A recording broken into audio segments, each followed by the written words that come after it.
ठीक है, अब चलते हैं डिस्ट्रक्शन ऑफ डेमोक्रेसी। चलिए बेटा, ऑन 30 जनवरी 1933 प्रेसिडेंट हिंडरबर्ग, अब यहां देखिए उस टाइम प्रेसिडेंट हम बात करना 32 में बड़ी मेजोरिटी से इनकी पार्टी आई थी, राइट। तो हिंडरबर्ग जो प्रेसिडेंट थे बेटा, offer the chancellorship the highest position in the cabinet minister. अब उसकी कैबिनेट, हिंडर जो प्रेसिडेंट के नीचे कैबिनेट थी, उसकी सबसे बड़ी पोजीशन को चांसलरशिप बोलते हैं बेटा, जैसे हमारा पीएम होता है इस तरह से, ठीक है।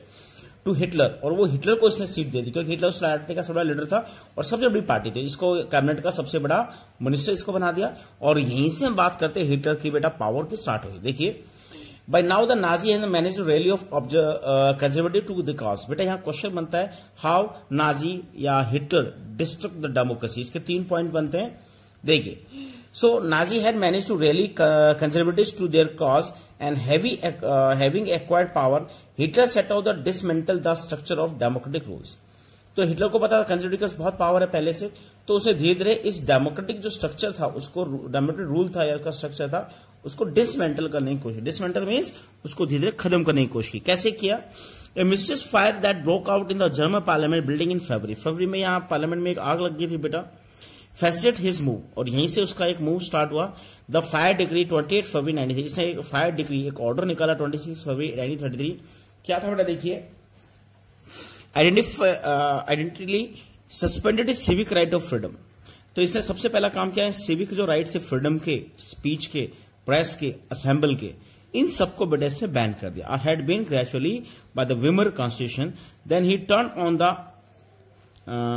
आर्चमेज and communists, most of whom were hurriedly packed off to newly established concentration camp.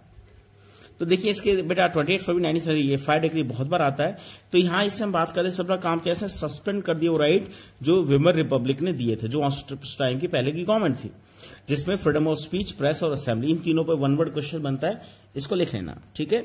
और जो इसके खास इसके पॉलिटिकल एनिमीज और कम्युनिस्ट थे, उनको बेटा इसने धीरे धीरे कंसंट्रेशन कैंप बना के उनमें डालना शुरू कर दिया। The repression of the communist was severe, और कम्युनिस्ट का बड़ा विरोधी था, राइट। क्या कैसे देखिए, after surviving 6,808 arrest files of Destwold, a small city of 500,000 population, 1440 were those of communists alone. They were, however, only one among the 50 type of victims persecuted by the Nazi across the country. तो हम बात करते हैं बेटा, इसने बड़ी बड़ी cities में बड़ी स्केल पे इन कम्युनिस्ट को बेटा वहां से अरेस्ट करना शुरू कर दिया, कंसंट्रेशन कैंप में डालना शुरू कर दिया। और यहाँ पर क्या, there were however only the among the 52 type of victims persecuted by the Nazi across the country. तो 52 टाइप के अलग अलग विक्टिम्स को बेटा इन्होंने प्रोसिक्यूट किया, अरेस्ट किया, ठीक है, जिसमें सबसे ज्यादा कम्युनिस्ट थे। ऑन 3 मार्च 1930, तो पहला तो बेटा फायर डिग्री हो गया, इसको नोट करना 1 मार्क्स में, इसके कुछ पॉइंट्स लेना। अब आते हैं 3 मार्च 1933, द फेमस एनेबलिंग एक्ट। यहां पे इसने कानून बनाया, इसको एनेबलिंग एक्ट बोलते हैं, वन वर्ड में सीधा आ जाता है बेटा। This act establish dictatorship in Germany. यहां पे हम कहते हैं नाजी की डिक्टेटरशिप स्टार्ट होगी बेटा। It gave Hitler all power to sideline parliament. Parliament को एक साइड रख के रूल ऑफ बाय डिक्री इसने स्टार्ट कर दिया बेटा। अब सारी पावर अपने पास ले ली, और यहां से हम कहते हैं बेटा डिक्टेटरशिप स्टार्ट हुई। All political parties and trade unions were ban. अब सारी पार्टीज बैन कर दी, ट्रेड यूनियंस बैन कर दी, except for the Nazi party, सिर्फ नाजी पार्टी और या उसकी एफर्ट उसके मित्र पार्टियों को छोड़कर। The state establish complete control over the economy, media and army and judiciary. अब जो बड़े हम कहते हैं डेमोक्रेसी के बड़े ऑर्गन्स हैं बेटा, जिसमें इकोनॉमी, मीडिया की बात करते हैं, आर्मी, जुडिशरी की बात करते हैं, तो जुडिशरी है, मीडिया है, इसके अलावा इकोनॉमी, आर्मी, सब चीजों पे बेटा नाजी पार्टी का होल्ड हो गया, ठीक है। यहीं से हम बात करते हैं 33 से डिक्टेटरशिप की स्टार्टिंग होती है, ठीक है। इसको कहीं ना कहीं एनेबलिंग एक्ट बोलते हैं, जिसमें से सारी पावर अपने पास ट्रांसफर कर ली। तीसरा हम पढ़ते हैं बेटा जो पॉइंट है, जिसकी वजह से हम कहते हैं उसने पूरी तरह से डेमोक्रेसी को डिस्ट्रॉय किया, that is special surveillance and security forces, SSSAI था, सिक्योरिटी फोर्सेज। तो बेटा इससे कुछ स्पेशल सर्वेलेंस या सिक्योरिटी फोर्सेस रिक्रूट की, create to control and order society of ways that the Nazi wanted. जैसा नाजी चाहते थे वैसे सोसाइटी ऑर्डर बना रहे, इस चीज को कंट्रोल करने के लिए इसने ऐसी फोर्सेस बिल्ड की। Apart from already existing regular police of green uniform, इससे पहले ग्रीन यूनिफॉर्म थी, बट ग्रीन यूनिफॉर्म की इनके पास पुलिस थी, एंड SA और द स्ट्रॉम ट्रूपर्स। इससे पहले देखिए ऐसे सिक्योरिटी आर्मीज भी थी, स्ट्रॉम ट्रूपर्स भी थे, इनके अलावा इसने स्पेशल सर्वेलेंस और सिक्योरिटी फोर्सेस और बिल्ड की। दिस इंक्लूड ए गेस्टपो, यहां सबसे फेमस की बात करते हैं, गेस्टपो था बेटा, सीक्रेट स्टेट पुलिस को गेस्टपो कहते हैं। The SS, the protection squad, ये देखिए एब्रिविएशन बेटा जर्मन नेम है, इनका इंग्लिश दे रखा है द प्रोटेक्शन, जो प्रोटेक्शन के काम आती थी। Criminal police and security service, इसको एसडी बोलते हैं। It was extra constitutional power of these newly organize forces. अब जो बेटा नई फोर्सेज जिनको हम बात करते हैं, इनको एक्स्ट्रा यानी संविधान से बाहर जाकर बहुत इनको ताकतें दी गई, राइट। सारे अधिकार थे पुलिस के बाद, किसी को अरेस्ट कर सकते, किसी को डिक्टेट कर सकते, राइट। बहुत इनके पास पावर थी। देखिए that gave the Nazi state in reputation and the most dreaded criminal state. तो नाजी स्टेट की बात करते हैं, reputation as the most dreaded criminal state. कहीं ना कहीं नाजी पार्टी की इस रूल की वजह से बेटा ये क्रिमिनल स्टेट्स में से जाना जाने लग गया। People could now be detained in Gestapo, लोगों को उठा लिया जाता था, डिटेन किया जाता था गेस्टपो में। एंड टॉर्चर चैम्बर्स बनाए गए, rounded up and sent to concentration camp. और इनको बाद में कई बार जो उनको लगता था ये नाजी के खतरा है, उनको कंसंट्रेशन कैंप में भेज दिया था, राइट। डिपोर्टेड एट विल और arrest without any legal procedure, कोई लीगल प्रोसीजर फॉलो नहीं होता था बेटा, राइट। किसी को भी कहीं से अरेस्ट कर लेते थे। The police force acquired power to rule with impurity, तो पुलिस फोर्स के पास बहुत पावर थी बेटा और अपनी मर्जी से वो रूल कर सकती थी। न्यू वर्ड से बेटा देखिए यहां आया है कंसंट्रेशन कैंप, ये आपका बहुत बार क्वेश्चन आता भी है, देख लीजिए। कंसंट्रेशन कैंप एक कैंप है, the people were isolate and determined without due process of law, यानी लॉ की प्रोसेस को फॉलो किए बिना लोगों को आइसोलेट किया जाता है, वहां डिक्टेट किया जाता है। Typically it was surrounded by electrified bad wire fencing, तो फेंसिंग होती है, हाई सिक्योरिटी एरिया होता है जहां पे लोगों को बिना लॉ को फॉलो किए बेटा उनको आइसोलेट कर लिया जाता है, वहां अरेस्ट कर लिया जाता है, हम ये कह सकते हैं, ठीक है। चलिए आगे चलते हैं। Reconstruction, Hitler assist the responsibility of economic recovery to the economics Hjalmar Schacht. अब हम बात करते हैं बेटा, देखिए जो इकोनॉमी डाउन आई थी ग्रेट डिप्रेशन से, तो उसका जिम्मा किसको सौंपा इसने, हेल्मर स्कैच। ये 1 मार्क्स में आता है, नोट करिए प्लीज, इससे बहुत अच्छा क्वेश्चन है। इकोनॉमी को सुधारने का काम किसको दिया इसने, इकोनॉमिक्स हेल्मर स्कैच को। Who am at full production and full employment, इसको 2 काम दिए गए, प्रोडक्शन दोबारा से तेजी से होना चाहिए, फुल प्रोडक्शन होना चाहिए, और एम्प्लॉयमेंट भी पूरी हो जानी चाहिए, सभी लोगों को रोजगार मिले। Through a state fund work creation programme, और उसने कहा कि गवर्नमेंट ऐसा वर्क करे, स्टेट फंड से ऐसा कुछ काम करे जिससे ये दोनों सॉल्व हो। This project produce the famous German super highways and people's car Volkswagen. Okay, तो यहां पे बेटा देखिए बड़े बड़े हाईवे बनाए गए जिससे प्रोडक्शन बढ़े, इंडस्ट्रीज बढ़े, स्ट्रक्चर बढ़ेगा और लोगों को रोजगार भी मिला। और दूसरा था इस टाइम बेटा जर्मनी में popular cars, people car establish हुई, जिसको वॉक्सवैगन, ये भी इंडिया में आ चुकी, वॉक्सवैगन काफी फेमस है, ठीक है। In foreign policy also Hitler acquired quick success. अब फॉरेन पॉलिसी बेटा इसमें से भी एक क्वेश्चन बहुत बार आपको एंट्रीज में मिलेगा, थोड़ा ध्यान देना। ही pulled out of the league of nation 1930, सबसे पहले इसने काम किया, जो लीग ऑफ नेशन है, यूरोप के बड़े देशों की लीग थी, उससे अपने आप को बाहर कर लिया, पुल आउट कर लिया।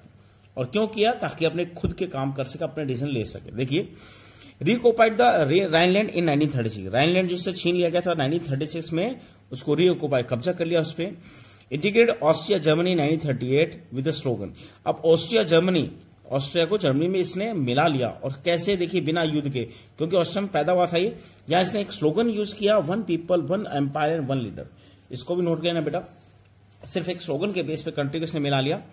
He then went on to rest German speaking Sudetenland, तो इसके बाद जर्मनी के जो स्पीकिंग जर्मनी लैंग्वेज जो बोलते हैं बेटा, स्टडलैंड जो और चेकोस्लोवाकिया, काफी एरिया है यूरोप के जहां पे जर्मन स्पीकर ज्यादा थे वेस्ट साइड में, उनको भी बेटा इसने धीरे धीरे एनग्लोब्ड अप द एंटायर कंट्री। तो पहले स्टडलैंड कुछ छोटे रीजन्स हैं उनको कब्जा किया इसने, क्योंकि वो उन्हीं की लैंग्वेज बोलते थे, और बाद में पूरी कंट्री पे इन्होंने कब्जा कर लिया। इस तरह से बेटा इसने कहना कि फॉरेन पॉलिसी में इसको बेनिफिट हुआ। Then in all of this he had the unspoken support of England. अब देखिए इंग्लैंड का यहां बड़ा अच्छा डबल रोल मिला है। स्टार्टिंग में इंग्लैंड का अनस्पोकन सपोर्ट दिया, अनस्पोकन मींस इंग्लैंड ने कभी भी इंटरफेयर नहीं किया, इसने कितना भी कंट्री को कब्जा किया, कितनों को मिलाया, अपनी बाउंड्री एक्सटेंड की, क्योंकि इंग्लैंड एक आइलैंड कंट्री, इंग्लैंड को सीधा हिट नहीं कर रहा था, तो इंग्लैंड युद्ध को टालते हुए अनस्पोकन सपोर्ट यहां वर्ड दिया है, क्योंकि युद्ध नहीं कर रहा था England, which had considered the Versailles verdict too harsh. और इंग्लैंड दूर क्यों था, क्योंकि वर्साइल ट्रीटी में उसका भी हाथ था, तो इसको यह डर था कि कहीं मेरे साथ युद्ध ना हो। And this quick success at home abroad seem to reverse the destiny of the country. और इस क्विक से जो बड़ी सक्सेस मिली बेटा, इससे जो इनके साथ लंबे टाइम जो ट्रेटी की वजह से इनको लॉस हुआ था, उसको बेटा कहने डेस्टिनी ऑफ कंट्री उसको लाने में, रिवर्स करने में काफी स्पीड अप आई, काफी योगदान मिला। Hitler did not stop here. अब कहते हैं हिटलर आसपास के छोटे एरियाज को कब्जा करके रुका नहीं। Schacht has advise Hitler against investing hugely in rearmament at the state will run at deficit financing. अब देखिए, जो ऊपर हमने इकोनॉमिक्स पढ़ा था ना, स्कैच, इसका पूरा नाम था हेल्जमर स्कैच। अब इसने भी देखिए, हिटलर तो रुक नहीं रहा था, वो तो और एक्सपेंड करना था बाउंड्री, बट स्कैच ने बेटा इसको सजेशन दिया कि रिमेमेंट एट द स्टेट, यानी स्टेट जो आपके पास स्टेट बाउंड्री है, आप उसके अंदर डेवलप करो, उन लोगों को संभालो और बड़े एरिया को कब्जा ना करें, ठीक है। और उसका रीजन इसने दिया कि डिफेक्टिंग फाइनेंसिंग, हमारी फाइनेंसिंग कंडीशन काफी अच्छी नहीं है लंबी वॉर की वजह से। तो caution people however had no place in Germany. Nazi Germany में ऐसे लोगों की जगह थी जो हिटलर को या नाजी को राय दे। तो Schacht had to leave, last में राजी इसको भगा देता है। And Hitler choose war as the way out of approaching. और हिटलर ने इस फाइनेंसिंग डिफेक्ट जो लॉस हो रहा था उसको भी खत्म करने के लिए वॉर को ही चूज किया कि युद्ध ही हर चीज की भरमाई कर सकता है, ठीक है। ये बेटा नीचे एक मैप दिया आपका, प्लीज थोड़ा ध्यान से देखना इसे। ये 1942 का मैप है, जब सेकंड वॉर स्टार्ट हुई, इससे पहले का। और आप इसमें जर्मनी देख सकते हैं।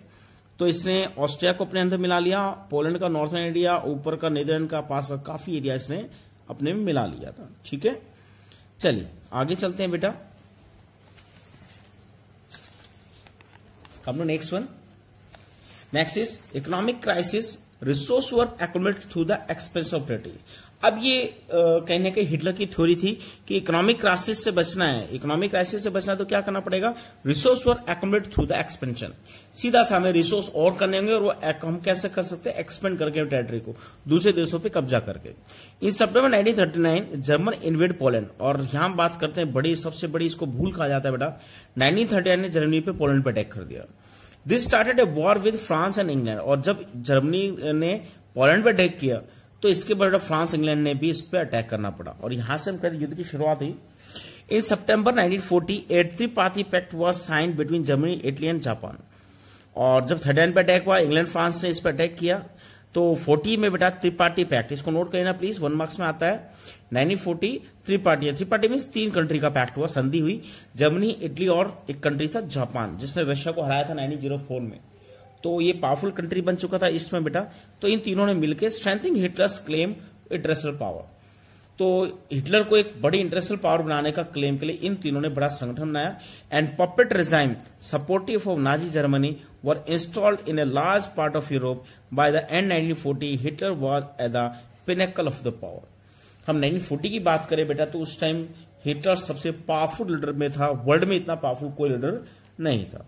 Hitler now move to achieve his long term aim and conquering Eastern Europe. अब हिटलर की थी कि ईस्ट में, यानी रशिया तो सबसे बड़ा एम्पायर था बेटा, उसको बेटा ये कंक्लूड करना चाहता था। देखो, he wanted to ensure food supply and living space for Germans.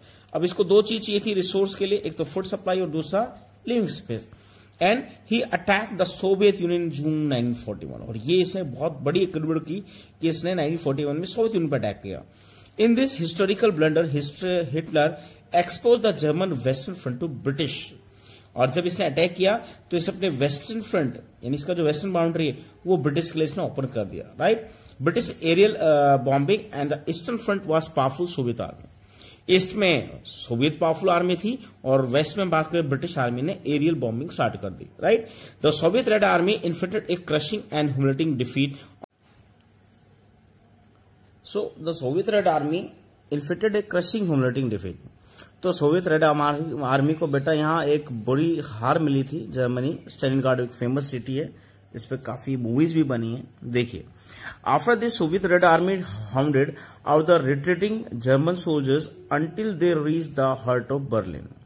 और इसके बाद एक बार तो हार मिली, उसके बाद हम बात करते हैं इन्होंने इनको बर्लिन तक बेटा वापस खदेड़ा बाद में, serving Soviet hegemony over the entire Eastern Europe. और इसके बाद पूरे ईस्टर्न यूरोप में बेटा कहीं ना कहीं सोवियत जो आर्मी उनका कंट्रोल हो गया, ठीक है। Of the half a century thereafter, लगभग आधी सेंचुरी। और उसके बाद 91 में जाके बेटा ये कंट्री से फ्री हो गए।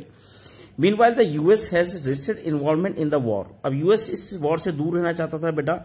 It was unwilling to once again face all the economic problems. अब हम बात करते हैं जैसे फर्स्ट वॉर में था, ऐसे बेटा अब ये अनविलिंगली फिर से इस वॉर में ऐड हुआ और इकोनॉमिक कई प्रॉब्लम आ चुकी थी इससे। First world war has cause, जो फर्स्ट वॉर में इकोनॉमिक प्रॉब्लम कॉज था, यहाँ पे दूसरा कॉज हुआ इसके एंट्री का। बट इट कुड नॉट से out of the war for long Japan was expand the power, क्योंकि अगर यूएस की बात करें उसके पास जो इन त्रिपाठी पैक्ट की बात करें सबसे बड़ा कंट्री जापान उसके क्लोज था, यूरोपियन कंट्री काफी दूर थे। और जापान की बात करें, इट ऑक्युपाइड फ्रेंच इंडो, उसने बेटा ईस्ट में अपना कंट्रोल करना शुरू किया था। सबसे पहले वियतनाम के नॉर्थ में इंडो चाइना एरिया से कैप्चर किया and planning attack to US navy base, US के नेवल बेस पे उसने अटैक करने की कोशिश की। और इसमें एक पर्ल हार्बर फेमस इनका पोर्ट है बेटा नेवी बेस, इस पे इसने अटैक किया, सुसाइड अटैक। देखिए when Japan extend to support Hitler bomb the US base at Pearl Harbor, तो जापान ने बेटा सपोर्ट बेटा हिटलर को दिया और उसके साथ बॉम्बिंग की यूएस के पर्ल हार्बर पर। And the US enter the second war, इसके बाद बेटा इतने बड़े इंसिडेंट के बाद यूएस को इस एंटर होना पड़ा इस वॉर में। एंड द वॉर, और आते ही बेटा इसे 1945 में जापान पे हिरोशिमा नागासाकी इन दो पे बेटा 2 एटम बॉम्ब गिराए और उसके साथ इस वॉर को एंड कर दिया। ठीक है, from this brief account of what happened in second war we now return to Helmuth his story. अब इसका हम हेलमथ की स्टोरी का ही जिक्र करेंगे और उन कंडीशन के बारे में पढ़ेंगे बेटा कि नाजी का वर्ल्ड व्यू क्या रहा, नाजी का प्रोपोगंडा क्या रहा, नाजी ने कैसे चीजों को कंट्रोल किया, राइट। ये सब चीजें हम आगे पढ़ेंगे। ठीक है, यहां तक आपके पॉलिटिकल इवेंट या हमारी जो टोटल वर्ल्ड वॉर की स्टोरी थी वो सारी यहां एंड होती है। ठीक है, थैंक यू।